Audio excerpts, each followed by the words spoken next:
8. They have a cereal at 10, 15.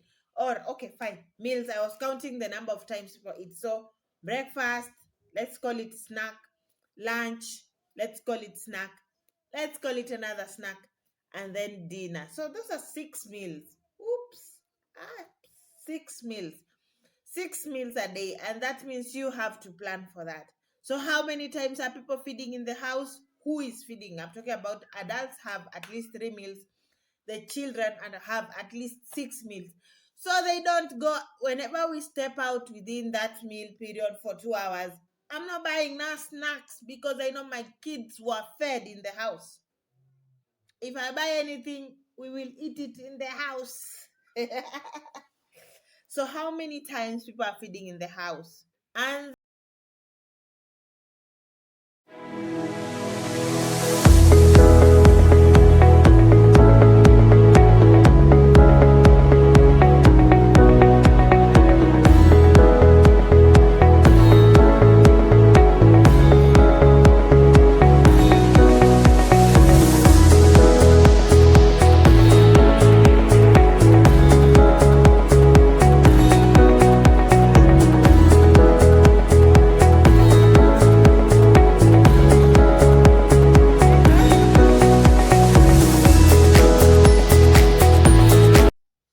hi guys, welcome back to my channel. My name is Amy. I'm glad you spent time. I've been meaning to do this video like 100 times. Hey, let me tell you something. As kids grow, I started this journey when my youngest was just like a few weeks old. So she was sleeping most of the time and it was easy. But she grows as a super mama who wants to give the baby their best, her children the best, their attention, their love, involve them, indulge their little empty brain, and fill it with good knowledge, positive vibes, good stress, the kind of energy their mama has. It has become engaging. The girl has grown, and watch out for my video on 5 months of life just to see what my baby girl can do. The girl has grown, the boy has grown. So, hey, Mama Super Mama hardly finds. Nonetheless, the journey goes on. We continue because continuing is our business. In this episode, I'm going to do 2 episodes of doing a meal plan, but in this specific one, I want to talk about things to put in place, to have in mind when you're doing your meal plan, because it's not easy. It's not easy. You have, as a super mama, I've told you severally that the things your children feed on from 0 to 2 years of life are very important for their brain development, for their muscle development, for their body, how their body will look like, what their brain will do. Yes, what their brain will do. We don't stunted children, and stuntedness is a permanent thing. Imagine there is no reverse with that one. So if you have the ability, you always have to know what your children eat. And for you to ensure they are eating the right things, the right time, you have to have a meal plan, like I always do. You always have to have a meal plan, and it's good if it's written down because of caregivers, anybody who is coming in as a nanny, as a babysitter, as a relative who will be left around with the child. They have to know this is what the children are eating. This is what this family eats, because it's not just about the children. So it's good to plan. It's good to plan. So randomly. By the way, the hassle of thinking about what will people eat for lunch, what will people eat for supper, what will we have for breakfast, that hassle, tell me in the comment section, those who have managed. How is it going? Tell me in the comment section how it's going. Like mnakaa hivi mnaulizana tutakula nini sapa, tukula nini lunch, tupike nini leo breakfast, enda ununue mkate. That's how you get to enda ununue mkate, enda ununue mkate, enda ununue mkate. Like, go bring bread every time, go bring bread. You cannot do that to children, mamas. You cannot. especially if they're young like mine. You have to know what they are eating, how they are eating, when they are eating. Are they finishing their plates? You have to. Now I'm winning my daughter very soon, and there will be no time to think about what to eat, so we are planning. And over time, the experience of planning, this is what I have gathered. The things you must have in mind when planning meals for your family. This could work for your family, but basically, for the purposes of this channel, for your babies. Okay, so welcome on board. If you are new, please kindly consider subscribing, liking, sharing this content. So, right on to it. Number one thing you must put in mind when planning your meals. You see, I have my pens here, my pens, because this is the day we plan our meals. My books ready. The number one thing you must put in mind while planning meals is how many meals you're planning for. How many meals you're planning for depends on your budget, your financial ability, and yes, how many meals you're planning for. For example, you could say, I want to do good breakfasts because in this family, people always have breakfast. Supper is a komsa. Or I want to plan the dinners. Yeah, I want to plan the dinners. Lunch, I don't know with working class people if lunch finds in the house, but if people are in the house, you might want to say, I want to plan lunch, breakfast, dinner.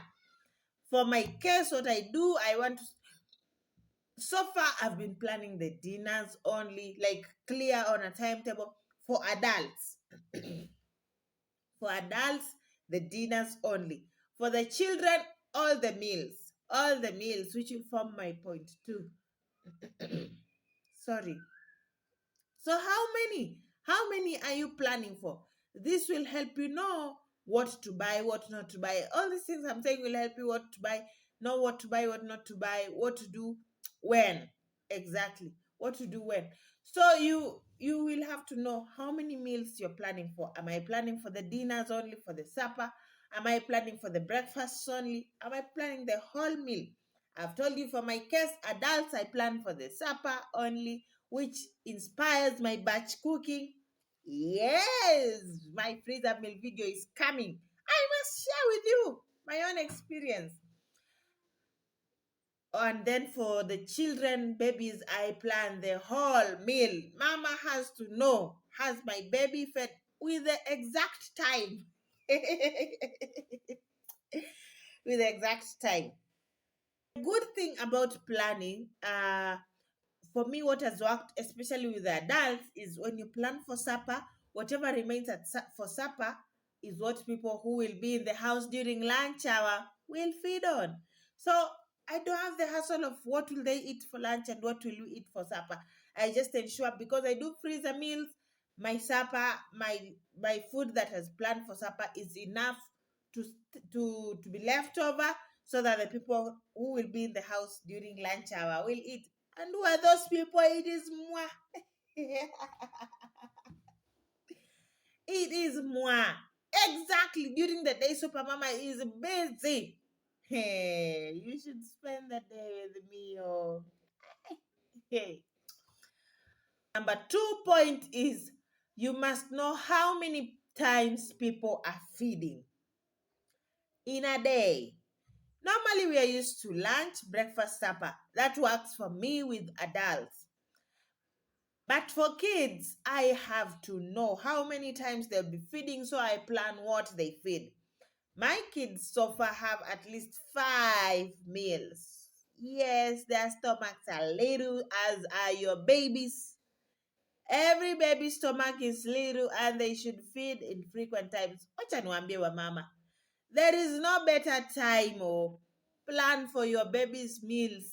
You just have to commit yourself. I want my child to feed at least 5 times.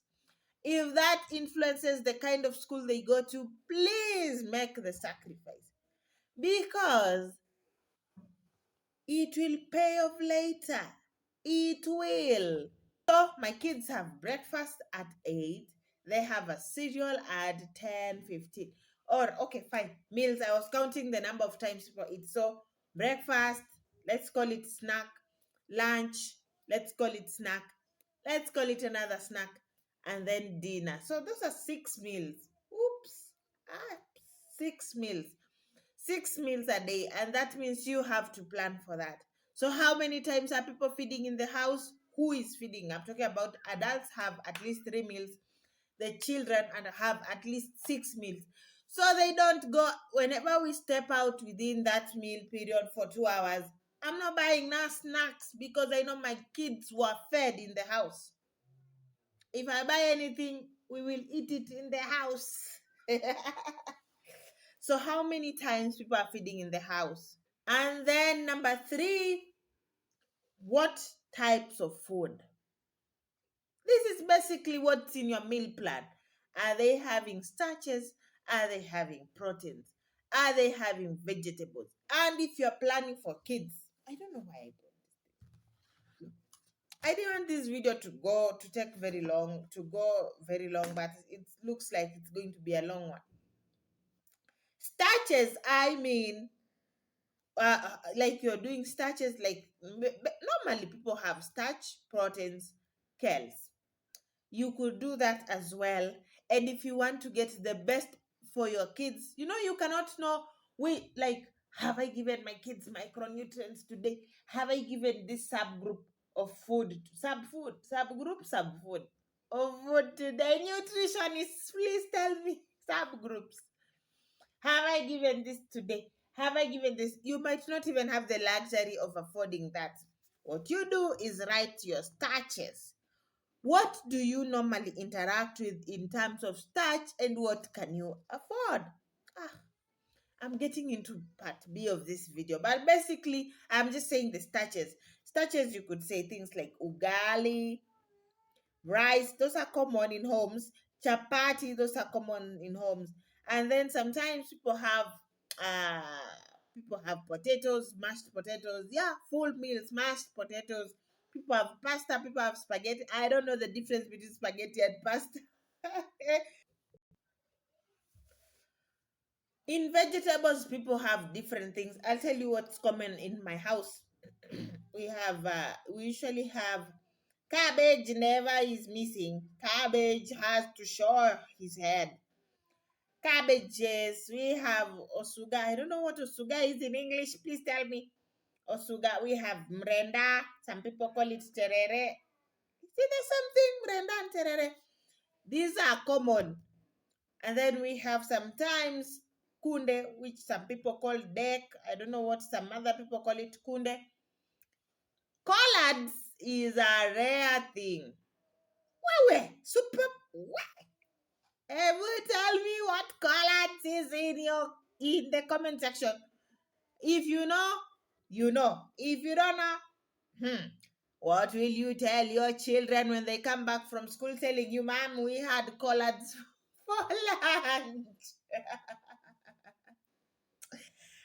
We hardly have collards because I've told you I am very intentional.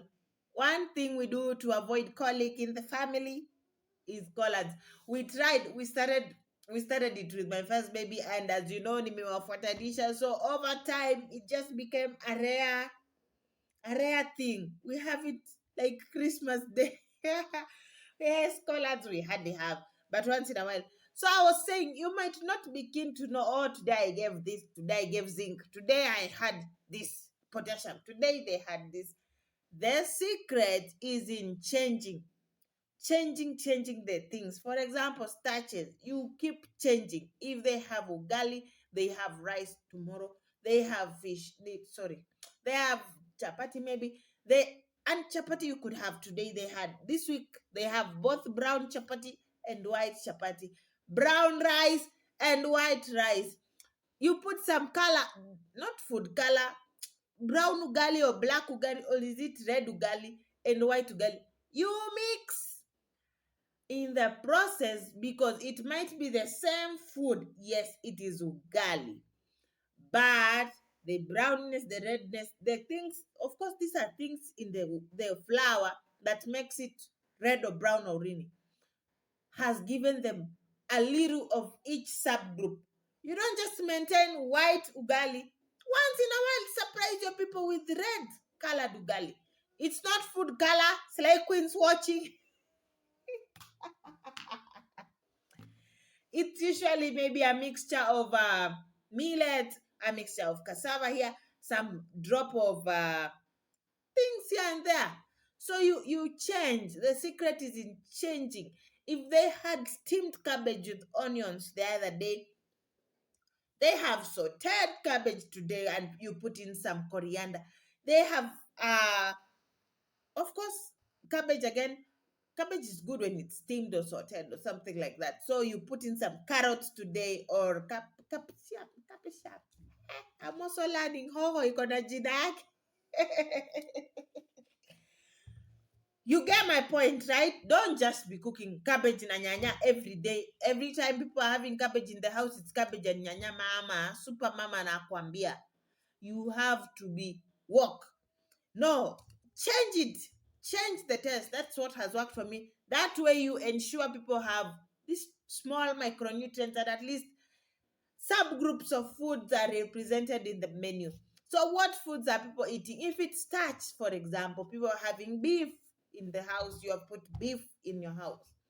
Ensure you change. Today it could be roast beef. Yes, roast some beef for your kids. Roast some beef. Tomorrow you have stewed beef. Tomorrow you have baked beef.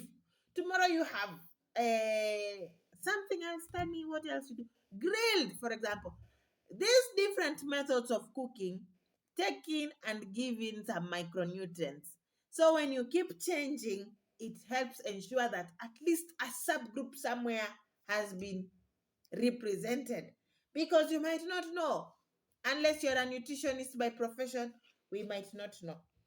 So things to ensure you have in mind when you're planning for your meals. There they are. I've mentioned. Know how many meals you're planning, what meals you're planning for, how many times people are feeding in the home, and what are your foods. And I've said the secret in ensuring your foods balance all the subgroups and all those things nutritionists tell us to do is ensure you keep changing the styles of cooking, keep presenting different types of the same meal. If it's rice, have vegetable rice today, have plain rice, coconut rice the other day, have pilau, have brown rice, have, don't just put rice beans every day. It could be rice beans, but today, this Wednesday, it is vegetable rice and beans.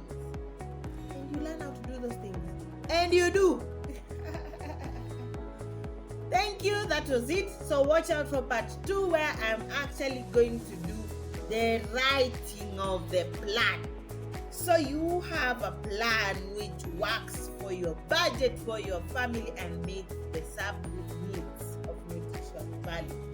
So that's it. Bye. See you in the next one. Kindly consider subscribing, liking, and sharing.